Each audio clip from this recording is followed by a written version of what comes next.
Rowan Atkinson barely says a word in most of his best-known work. Mr. Bean survives entire episodes without real dialogue. So here is the strange part. Off camera, Atkinson does voices so precisely that he has fooled the exact person he was copying.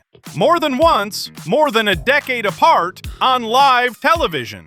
And these are his craziest celebrity impersonations. And we are mostly concerned with two main issues. Firstly, immigration. Now, people really do get this party wrong every time, this issue, don't they? We don't think immigrants are animals, for God's sake. Let us start at Silverstone, July 2024, the British Grand Prix. Sky Sports presenter Martin Brundle does something called the grid walk. He wanders the starting grid before the race, hunting down drivers and celebrities for a quick word. He spotted Rowan Atkinson in the crowd, and Atkinson greeted him instantly in Brundle's own voice. Brundle asked what Mr. Bean would make of all the Formula One excitement around them. Atkinson answered in character, still doing Brundle, saying his silent alter ego would love it because Bean is a car enthusiast at heart. Rowan, how are you? Hi, dear. You okay? Extremely good to see you. How are you? And you. I enjoyed the motorsport dinner the other night. I didn't get a chance to come over and say hello. True, yeah, I saw you. You were very good. I don't know about that, but what would Mr. Bean reckon to all of this Formula One malarkey? Yeah. Well, he would enjoy it very much because he's a car enthusiast. He kept the impression running through the entire conversation, matching Brundle's clipped, rising delivery almost word for word. Atkinson mentioned he was there as George Russell's guest that weekend, and their chat moved on to Russell's retirement from the race with a water pump failure. Brundle asked if Atkinson had been cheering for Russell, and Atkinson answered him, still in that same Brundle cadence, without a flicker of a smile. As you know. Oh, that's right. Yeah, he had some magnificent cars, didn't he? Cars, then he'd enjoy it. But anyway, it's fantastic to be here. I'm a guest of George Russell, which is, it wasn't planned for me to be here on a weekend, when he got pole, but here we are. Rowan Atkinson name dropping. Whatever next? I know. I'm here as a matter of fact, as a guest of George Russell. So. Oh, fantastic. So that's how privileged I am. Yeah. Lovely to see you, Rowan. Enjoy the race, and so you're cheering for the pole sitter, Mr. Russell. Well, thank you. May the best man win. Absolutely. And here is the part that made the clip spread everywhere afterward. Brundle never noticed. Not for 1 second of the exchange. That alone would be a great story. But it turns out this was not the first time. Rewind 13 years to the 2011 Indian Grand Prix at the Boud International Circuit near Noida. Brundle, working the grid for the BBC that year, found Atkinson again and asked him about the atmosphere, the local traffic, and his loyalty to McLaren. He's a friend of ours and he's a friend of motorsport. If I can just get through I got this backpack on, I don't want to rip off with all the electronics on it. How are you? How are you? I haven't seen you all week. Here we are again. So, the Indian Grand Prix. I don't know about you, but there's a lot of energy for me going on here. These grids get more and more crowded. I've only been on a couple of them. Atkinson answered every question in a dead-on Brundle impression, with the same rising inflection and the same broadcaster's rhythm. And I think it's been a remarkable achievement, actually, the Indian Grand Prix so far, because it's not an easy country or an easy society in which to make this kind of thing work. And I think they've done remarkably well, so far so good. I had some slightly Indian traffic this morning on the way in, just slightly Indian. Well, about 2 hours or something. Yeah, it took a couple of hours to get in. He was there rooting for Lewis Hamilton, McLaren's driver that season, and he said so, entirely in character. Brundle carried the interview along like nothing unusual was happening, because to him, nothing was. And now, let's go into the past. Atkinson's first big platform, not the 9 o'clock news, leaned on mimicry constantly, and one of its most famous running gags impersonated Margaret Thatcher, then serving as UK Prime Minister. The show's editors famously spliced real archival footage with sketch footage. Atkinson, playing a drunk, disheveled figure, pulls on a blonde wig and blue dress, walks through a door, and the edit cuts straight to real news footage of Thatcher leaving 10 Downing Street.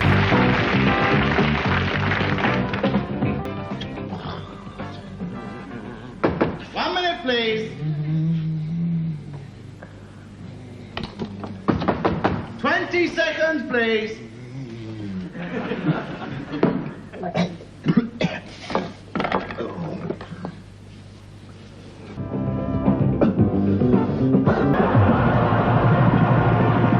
And we are mostly concerned with two main issues. Firstly, immigration. Now, people really do get this party wrong every time on this issue, don't they? We don't think immigrants are animals, for God's sake. I know a lot of immigrants personally, and they're perfectly nice people. They're black, of course, which is a shame. But honestly, some of them can do some jobs almost as well as white people, and we acknowledge this. It's mimicry by suggestion, costume, and posture doing the work of a direct vocal impression. And Thatcher herself reportedly complained about the show's editing tricks at the time, which tells you how much the impersonation landed.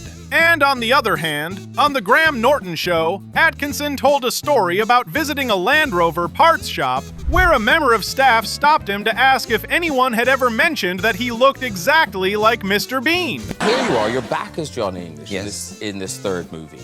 What about Mr. Bean now? Have you drawn a line under him? No more Mr. Bean? I doubt that he will reappear, but you never know. You must never. The people have spoken. Yeah, quite. But you must never say never again. A film, as Jeff mentioned, that I was in. So you must never say never. But there does come a point when you feel as though you've done most of what you want to do with him. The man was talking to the real Mr. Bean and never realized it. It is the same joke running in reverse. Atkinson can vanish so completely into someone else's voice that the real person misses it. And he apparently vanishes so completely into his own fame that people miss him too. And because it's not based on language, because it's so physical, Mr. Bean, presumably it's popular everywhere. Yeah, it is. It has what we might call a global outreach. So, our holidays of misery, can you go anywhere? That instinct to study people that closely goes back to how Atkinson actually thinks about comedy, which is more clinical than most comedians will admit. Then comes the rude Elton John. The famous sketch features Rowan Atkinson playing a hilariously pompous, rude television interviewer, grilling Sir Elton John during the 1991 Hysteria 3 charity event at the London Palladium. Ladies and gentlemen, Mr. Elton John.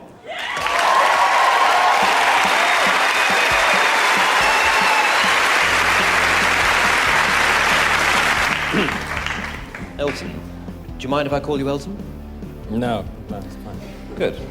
Well, Elton. Instead of focusing on music, Atkinson spends almost the entire segment deadpan mocking Elton John's stage name. He repeatedly asks why he didn't name himself John Elton like a sensible person, suggesting that the record label simply cocked up his early album sleeves and printed his name backward. I'm sure the first question that everybody would like to ask you is this. Funny name, Elton. How did you come by it? Well, I used to be in a band, and I wanted to become a singer in my own right, and I wanted to choose a name, and the saxophone player in the band was called Elton, so I chose that name. Did you ever consider John Elton?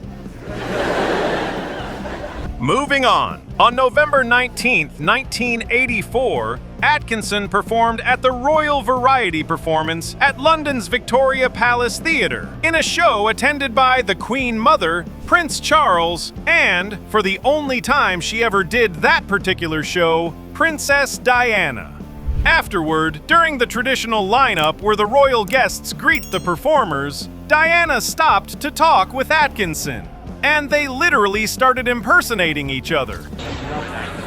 Princess of Wales, pointing the finger at Rowan Atkinson. I have a feeling perhaps they share the same sense of humour.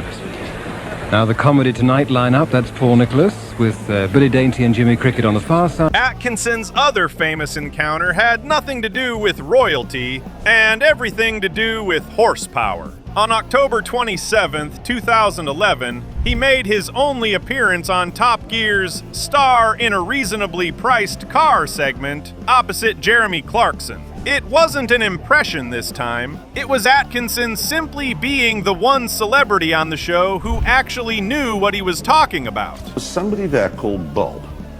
Anybody else would read it and go, right, they're called Bob. You decided that Bob could be a funny word. Right. Now, how do you do that? Well, it just seemed, yeah, it was always at the end of the sentence. It was, you know, so how can I help you, Bob? It just seemed like a funny way of saying it, Bob. Because I was wondering, I was looking at lists of motoring words the other day and wondering if you could just by saying them, make them funny. Just say the word. Airbag. It is the same obsession that put him trackside with Martin Brundle in the first place. Different show, same car nut. 13 years before Brundle would spend an entire grid walk interviewing him without noticing a thing. De Dion Bouton. That's a French word. Petrol pump. Also, the faces. Yeah, exactly. That helps. Reviewing a car, because I have to think of all sorts of things to say about a car. Now, I know that if you were a presenter on this show, you could just do it with an expression. Right. So, for example, if you were presented with McLaren F1. And finally, the devil himself.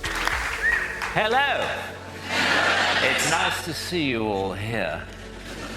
Now, as the more perceptive of you have probably realized by now, this is hell. And I am the devil. Good evening.